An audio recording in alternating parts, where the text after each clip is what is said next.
चलो विद्यार्थी मित्र, भारत में वेपारी बैंकों अस्तित्व जोया पछी आगे नवो प्रश्न शुरू करीए छीए।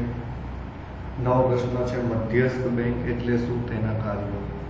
आम तो मध्यस्थ बैंक विषे थोड़ुं घणुं आपणे आगळ भणीने ज आव्या छीए आज चेप्टर में, बराबर एनुं ज हमणां रिपीट थशे। पण विद्यार्थी मित्र, आ प्रश्न जे छे जेम वेपारी बैंकना आपणे कार्यो भण्या हता, वेपारी बैंकनी व्याख्या भण्या हता, एम हवे मध्यस्थ बैंकनी व्याख्या अने एना कार्यो भणीए छे। चलो शुरुआत करिए मध्यस्थ बैंकनी अंदर। तो दरेक देशमां एक ज मध्यस्थ बैंक होय छे। दरेक देशमां एक ज मध्यस्थ बैंक होय छे। आ मध्यस्थ बैंक ए तमाम वेपारी बैंकोनी कामगीरी, तमाम वेपारी बैंकोनी कामगीरीनुं संचालन करे छे, एना उपर निरीक्षण राखे छे अने एनुं नियमन करे छे। तमाम वेपारी बैंकोनी कामगीरीनुं संचालन, निरीक्षण अने नियमननुं कार्य करे छे। हम दरेक देशमां एक ज मध्यस्थ बैंक होय छे, याद राखजो। अने आ मध्यस्थ बैंक ने सर्वोच्च बैंक तरीके पण ओळखवामां आवे छे। सर्वोच्च याद राखजो, कारण के दरेक देशमां एक ज छे અને એ એક જ છે, બાકી બધીના હાથ નીચે છે, કારણ કે તમે જો એ બાકીની બેંકોનું સંચાલન, નિરીક્ષણ અને નિયમન કરે છે।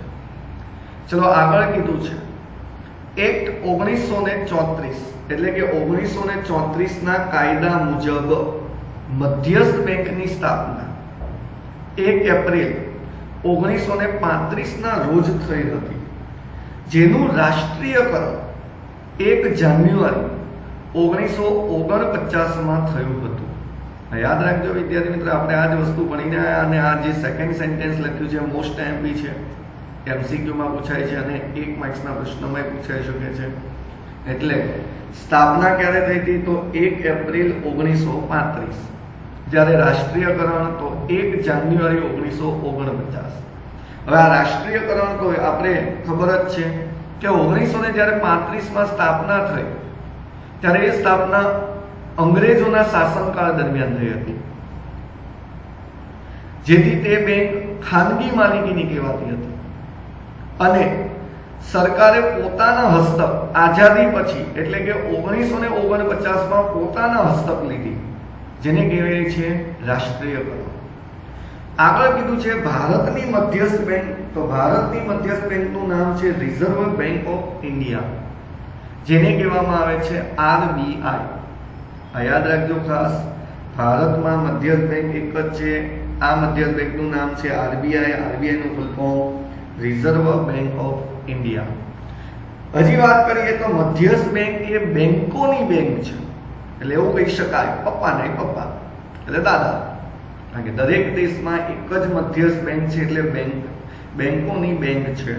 અને તે બેંકો માટે અંતિમ ઋણદાતા તરીકેનું કાર્ય કરે છે કે કોઈ બેંકને કોઈ અનિશ્ચિત કારણોસર જો પૈસાની જરૂર પડે તો અંતિમ સહાય એને મધ્યસ્થ બેંક કરે છે, કે એને ક્યાંયથી જો પૈસા ન મળતા હોય તો છેલ્લે એને મધ્યસ્થ બેંક પૈસા પૂરા પાડે છે।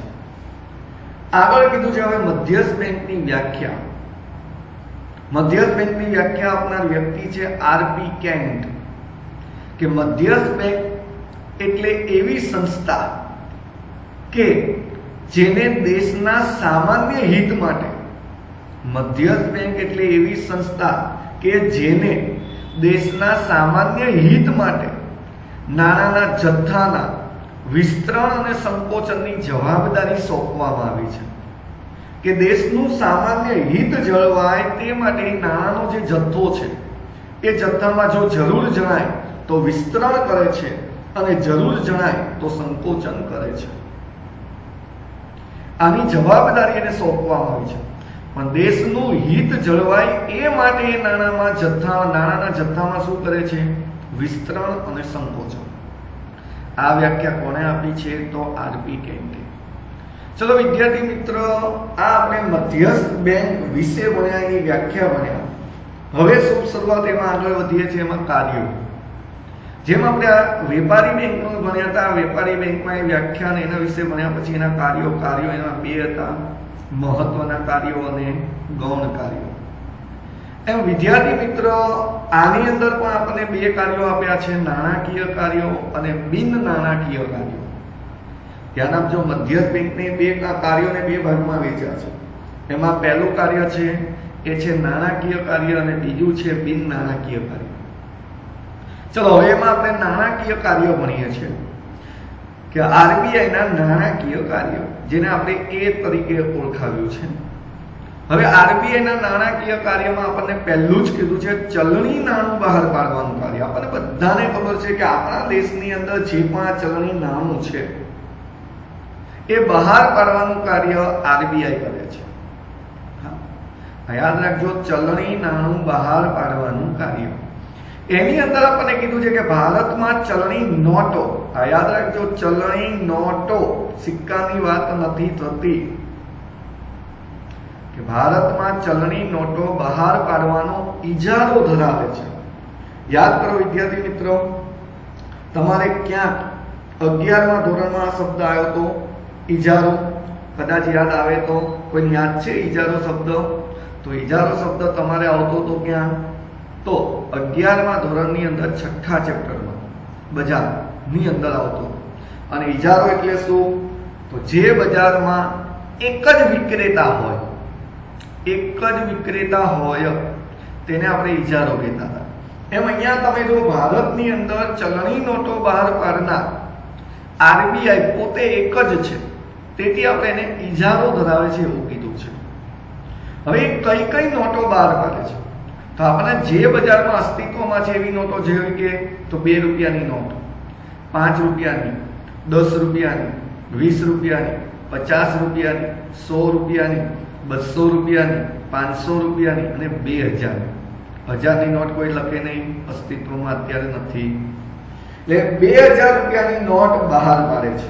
હવે અમુક લોકો વિચારતા હોય સાહેબ 1 રૂપિયાની નોટ તો આવે જ છે.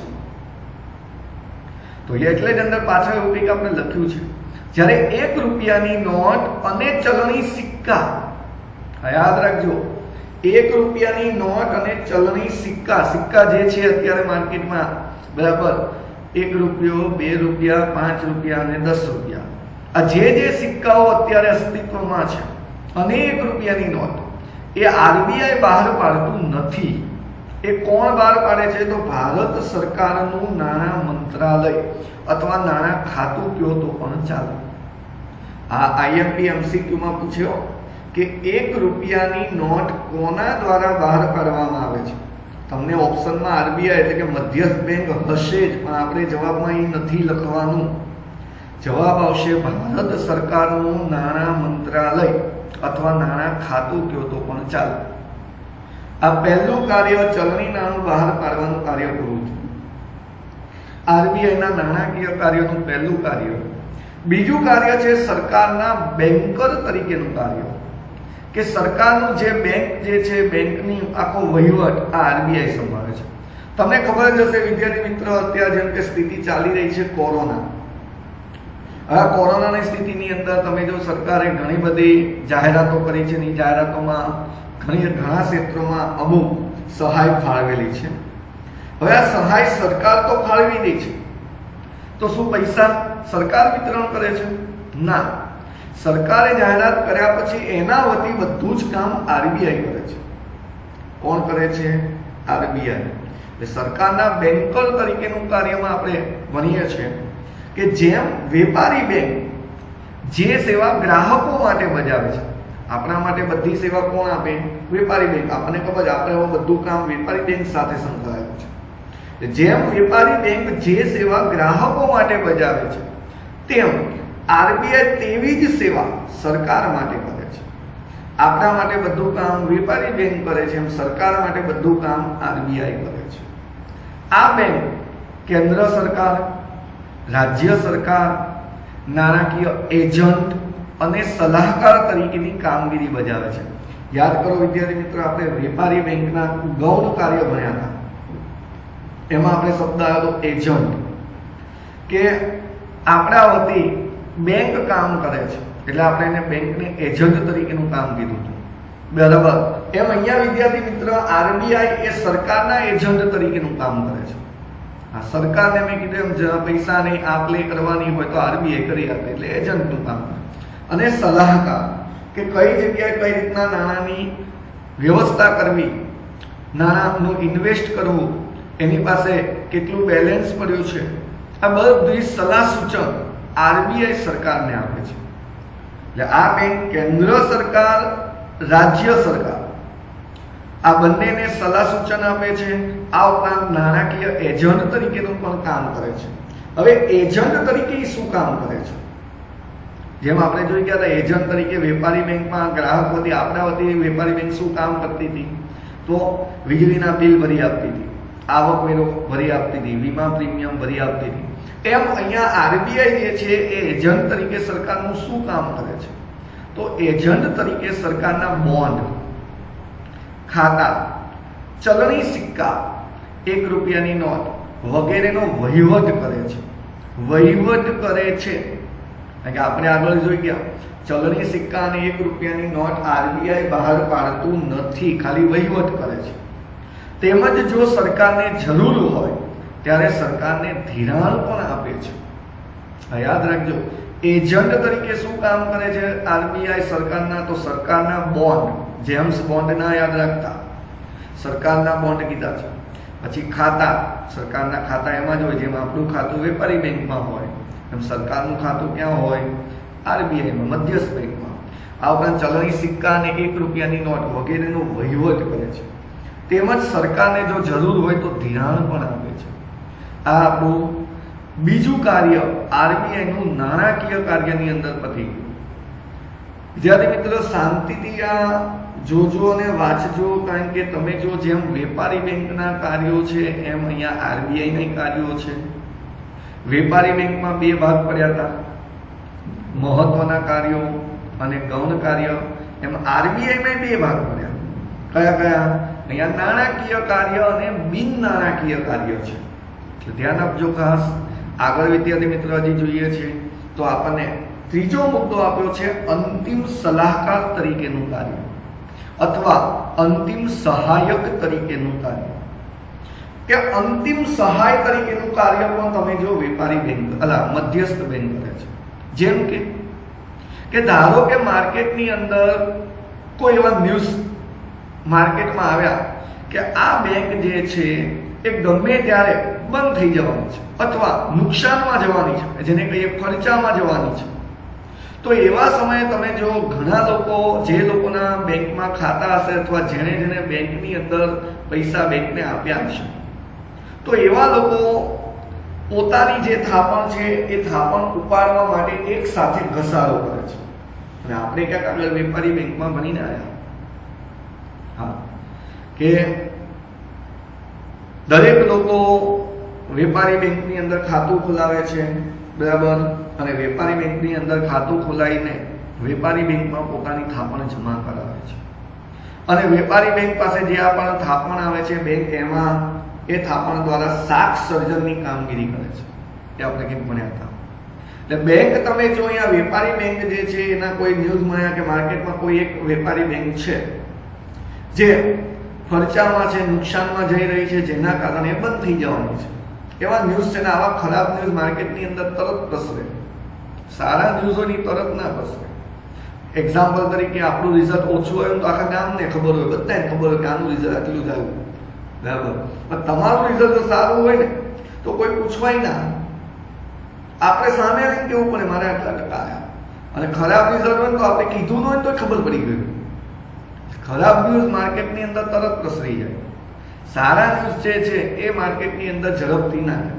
એટલે અહીંયા આવા ખોટા ન્યૂઝ આપણને માર્કેટમાંથી મળેલા છે કે આ બેંક નુકસાનમાં જઈ રહી છે, એટલે ગમે ત્યારે બંધ થાય. એવા સમયે તમે જો જે લોકોએ બેંકની અંદર ખાતા ખોલાવેલા છે અને બેંકને થાપણ ધિરાણ ઉપર, એટલે મૂળ બેંકને થાપણ આપેલી હશે, તો એવા સમયે બધા લોકો પોતાની થાપણ ઉપાડવા એક સાથે ઘસારો કરે છે.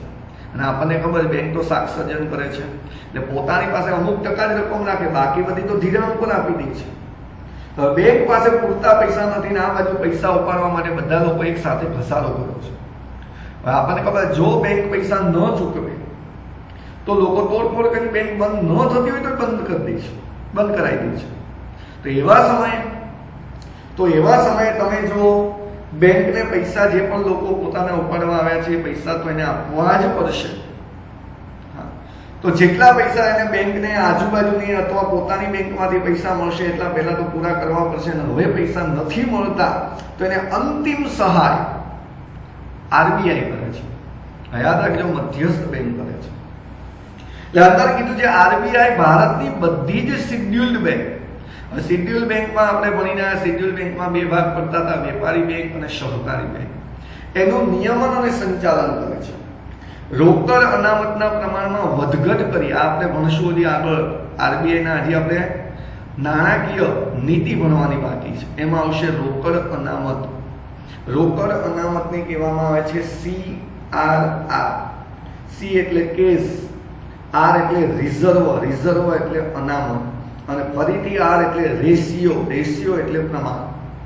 CRR એના પ્રમાણમાં વધઘટ કરી. યાદ કરો આપણે શાક સર્જન ભણ્યા એમાં આવું એક ખાનામાં આપણે આવું હેડિંગ આપ્યું હતું 10% વાળું દાખલ.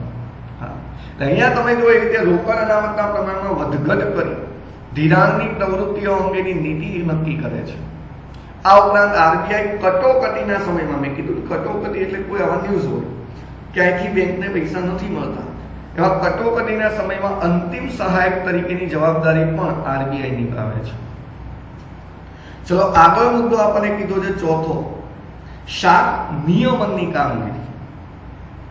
શાખ નિયમનની કામગીરી કે કોને કેટલું ધિરાણ આપવું એ આરબીઆઈ નક્કી કરે છે. શાખ ઉપર નિયમનનું કામગીરી પણ આ આરબીઆઈ કરે છે. એમાં આપણને કીધું છે નાણાકીય નીતિના સાધનો. આપણે હમણાં જ કીધું ને આગળના ટોપિકમાં કે હજી આપણે આરબીઆઈની નાણાકીય નીતિ ભણવાની છે. એ નાણાકીય નીતિના જે સાધનો છે એ સાધનો દ્વારા આરબીઆઈ શાખનું શું કરે છે? નિયમન. અને આ નાણાકીય નીતિના સાધનો કયા કયા તો આપણે ઉદાહરણમાં લખ્યા. જો CRR ઉપર હમણાં જ કીધું કેસ, રિઝર્વ, રેશિયો, જામીનગીરીનું ખરીદ વેચાણ. પછી કીધું છે OMO જેને કહેવામાં આવે છે operation, open market operation, open market operation જેને કહેવામાં આવે છે ખુલ્લા બજારના કાર્યો. આ બધા સાધનો હજી આપણે આની વિસ્તૃત અભ્યાસ આગળના પ્રશ્નોમાં કરવાની જ છે. એટલે આ બધા સાધનો છે. કોના સાધનો છે? તો નાણાકીય નીતિના સાધનો. અને આ સાધનો દ્વારા મધ્યસ્થ બેંક શું કરે છે? નિયમન કરે છે. ચલો આગળ પાંચમો મુદ્દો કીધો છે વિદેશી હુંડિયામણની જાળવણીનું કાર્ય. વિદેશી હુંડિયામણ. હવે હુંડિયામણ એટલે તો અલગ અલગ દેશનું નાણું, ખાલી એક દેશનું નહીં, અલગ અલગ દેશનું નાણું ભેગું થાય એને હુંડિયામણ કહેવાય. આવી વિદેશી હુંડિયામણની જાળવણીનું કાર્ય પણ આરબીઆઈ કરે છે. એમાં વધારો ઘટાડો કઈ રીતે કરવો એનું કામગીરી આરબીઆઈ પાસે હોય છે. એટલે અંદર કીધું છે વિદેશી હુંડિયામણના દર બજારમાં તેની માંગ અને પુરવઠાના આધારે નક્કી થાય છે. યાદ રાખજો ખાસ, આપણે એ તો બધી વસ્તુ યાદ જ રહેવા. આપણે ક્યાંક આગળ કીધું કે કોઈ પણ બજારની અંદર વસ્તુની કિંમત કઈ રીતે નક્કી થાય? તો કિંમત આપણે 11માં ભણ્યા હતા, માંગ અને પુરવઠાના આધારે જ નક્કી થાય. એમાં અહીંયા વિદેશી હુંડિયામણનો દર એ પણ કઈ રીતે નક્કી થાય છે? તો માંગ અને પુરવઠાના આધારે જ નક્કી થાય છે. આથી આરબીઆઈ વિદેશી ચલણનું ખરીદ વેચાણ કરે. કારણ કે જો વધારે માંગ હોય વધારે તો એ પોતે વેચાણ કરશે, અને માંગ ઓછી હોય તો ખરીદી કરશે. અને આ રીતે તમે જો વેચાણ કરી રૂપિયાનું મૂલ્ય જાળવી રાખવામાં અગત્યની કામગીરી કરે છે અને એના ઉપર દેખરેખ રાખવાનું પણ કાર્ય કરે છે. તમે જો ડોલરનો ભાવ જે વધે ઘટે છે તમે જો રોજ પોઈન્ટમાં જ વધશે. એક સાથે 1 રૂપિયો, 2 રૂપિયા, 5 રૂપિયા નહીં વધે. કેમ? એનું કારણ છે આરબીઆઈ જે છે એ આરબીઆઈ એ જે પણ ભાવ છે, જે પણ ચલણ છે એ ચલણનું ખરીદ વેચાણ ઉપર પોતે શું રાખે છે? આધાર. એની પર કામગીરી કરે છે, જેના કારણે વધારે ભાવ વધવાય ના દે ને વધારે ભાવ ઘટવાય ના દે. મેં શું કીધું? બજારમાં લોકો જ્યારે વધારે ખરીદે છે ત્યારે એ પોતે વેચે છે, એટલે સમતુલા જળવાઈ રહે. અને જ્યારે લોકો વેચે છે ત્યારે એ ખરીદે છે, એ સમતુલા જળવાય. એના કારણે ભાવ જે છે મોટો ડિફરન્સ આવતો નથી. અને આ બધું કામ કોણ કરે છે? RBI. કોણ કરે છે? RBI. ચલો, આ આપણા અહીંયા નાણાકીય કાર્યો પૂરા થયા. હવે નાણાકીય કાર્યો જોયા પછી બિન નાણાકીય કાર્યો જોઈએ છે. પણ બિન નાણાકીય કાર્યો જોતા પહેલા નાણાકીય કાર્યો વિદ્યાર્થી મિત્રો એક વખત શાંતિથી વાંચી નાખો. અને આ સિવાય આ સમય જે અત્યારે જે ચાલી રહ્યો છે, આપણે ઓનલાઈન ભણી રહ્યા છીએ, યુટ્યુબમાં તમે વિડીયો જોઈ રહ્યા છો. વિદ્યાર્થી મિત્રો, હજી સરકારના ગવર્મેન્ટના રૂલ્સ મુજબ ક્યારે આપણું શૈક્ષણિક કાર્ય સ્કૂલમાં શરૂ થશે, આપણે રૂબરૂ મળશું. એ હજી સરકારે કોઈ સત્તાવાર જાહેરાત કરી નથી, જેના કારણે હજી તમે આપણે ઓનલાઈન જ ભણીએ છીએ એટલે તમે યુટ્યુબમાં વિડીયો જોઈને ભણો છો. પણ વિદ્યાર્થી મિત્ર, હવે હું તમને અત્યારે પહેલા ચેપ્ટરનું જો પૂછું, બીજા ચેપ્ટરનું પૂછું, તો એ હજી તમે વિદ્યાર્થી મિત્ર મોઢે નહીં કરો. અને એને મોઢે કરવા માટે તમારી પાસે હવે કયા ટોપિકમાં સાહેબે કયું ઉદાહરણ આપ્યું હતું એ તમને યાદ જ નહીં હોય. કેમ? કારણ કે તમારી પાસે કદાચ આ ભણાયેલી PDF હોય, PDF તમારા ફોનમાં જશે, તમે હજી એની ઝેરોક્ષ નહીં કાઢી હોય. કારણ કે ઘણી વખત અમુક પ્રશ્નો હું તમને કહેતો જાઉં છું કે આ MCQમાં પૂછાય છે, મોસ્ટ IMP છે. હવે મેં કયા પ્રશ્ન તમને મોસ્ટ IMP કીધા છે, તો આમાંથી ઘણા વિદ્યાર્થી હજી મેં કીધું PDFની ઝેરોક્ષ ના કાઢી હોય એટલે એ બાજુમાં લખતા ના ગયા હોય. તો હવે આગળના ચેપ્ટરમાં કયા મોસ્ટ IMP છે, કયા IMP છે, કયા બોર્ડમાં પૂછાઈ ગયેલા પ્રશ્નો છે, એ તમારે જાણવું હોય તો એના માટે આપણા યુટ્યુબ ચેનલ ઉપર આગળ જે વિડીયો છે એમાં બધું જ હું બોલેલો છું, બધું જે આપણે ભણ્યા છે એ છે જ. પણ એના માટે તમારા વિદ્યાર્થી મિત્રો ખાસ આપણી જે આ યુટ્યુબ ચેનલ છે એને પહેલાં સબસ્ક્રાઈબ કરો, જેના કારણે તમને આગળના વિડીયો મળશે. વત્તા આ તમે જે વિડીયો છે તમારા જે બીજા મિત્રો છે, બરાબર, બીજી કોઈ સ્કૂલમાં છે, એને પણ તમે શેર કરી શકો છો. કારણ કે આપણે જ્યારે ભણાવીએ છીએ ત્યારે બધી જ વસ્તુ અંદર એક સાથે કહેતા જઈએ છીએ કે આ પ્રશ્ન આ રીતે પૂછાય, આ મુદ્દો આ રીતે પૂછાય, આ પ્રશ્ન 3 માર્ક્સમાં પૂછાય છે, એની અંદરથી આ પ્રશ્ન 1 માર્ક્સમાં પૂછાય છે. આગળ કયો ટોપિકમાં આપણે આ પ્રશ્ન ભણશું, ક્યાં આપણે આગળ આ ટોપિક આવી ગયો છે, આ બધું જ આપણે અંદર ભણાવતા વખતે કહીએ છીએ. એટલે તમને આ યુટ્યુબ ચેનલને પહેલા સબસ્ક્રાઇબ કરો. સબસ્ક્રાઇબ થઈ જાય પછી અન્ય તમારા કોઈ મિત્રો છે એને શેર પણ કરી શકો છો. પણ આગળના વિડીયો માટે એક ખાસ તમારી પાસે જે આ PDF છે એની પણ એક ઝેરોક્ષ કરાવી લો. સાથે સાથે તમે તમારી સાથે આપણે જે કહેતા જઈએ અંદર લખતા જાઓ, જેના કારણે આગળનો ચેપ્ટર આપણને ઝડપથી હજી આવડે. ચલો આટલું વાંચી નાખો, પછી આગળ હજી બિન નાણાકીય કાર્યો જોઈએ છે.